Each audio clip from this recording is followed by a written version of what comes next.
So you've decided God, I'm out of practice.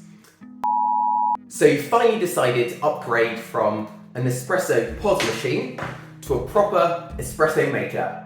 Is it actually worth it? Is the coffee better? All of these questions and more. Let's watch my journey. This is Raffles versus Coffee, episode 1. Let's get brewing. Right, so let's kick things off with our fancy espresso maker.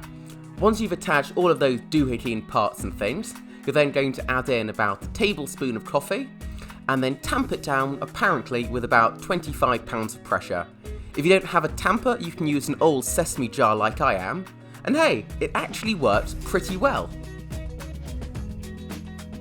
Then you attach it with a little clickety-clack thing, turn it on, wait for the pressure to build up, and once the green light turns on, you just press go. I'm going to link a few other videos in the description of actual professionals doing this, so you can really learn rather than following my questionable example. And onto the Nespresso machine. Add in your filtered water at the back, turn it on, give it a second for it to wait and turn on properly, pop in your pods, pop your top in, and then press the espresso button. It really couldn't be much easier. And look how pretty and frothy it turns out. And if you've ever wanted a tutorial on instant coffee, here you go. It's beans, about a teaspoon a person, plus water, equals a cup of happiness. And to make this into a fun blind taste test, I've cut out some labels. So 1 is our homemade brewed one, 2 is Nespresso, and 3 is instant. I'm also going to add a splash of milk to each of the coffees because that's normally how I take them, and that's how I'd make them at home.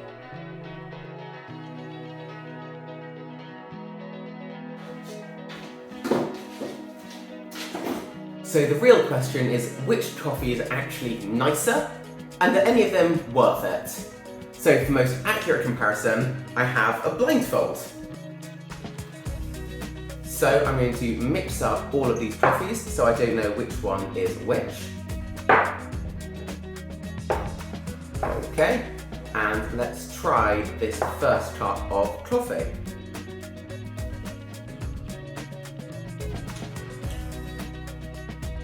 Okay, I'm getting some kind of darker note there. That's actually quite a nice cup of coffee.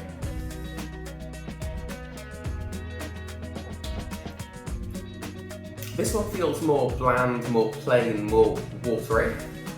I'm going to probably guess this is the one I brewed myself. And onto the final cup.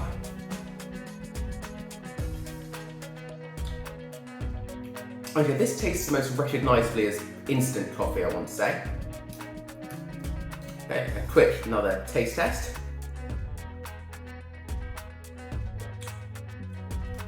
Okay, this is probably the nicest.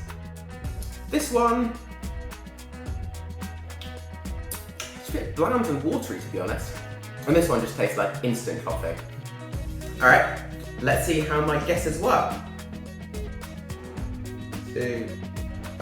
Smashed it. So it was Nespresso one, Raffles' home brewed coffee, and instant coffee. Moving forward, I'm going to say I'm probably going to keep using my little Nespresso pot. Cheers! Okay, so while Nespresso won this round, by next week I want to try and get some more experience using my espresso maker. If any of my friends know how to actually use all of this stuff, looking at you Jess, please do put around and help me use it. And then we'll see if I can't make the world's best cup of coffee. See you for Raffles vs Coffee, episode 2.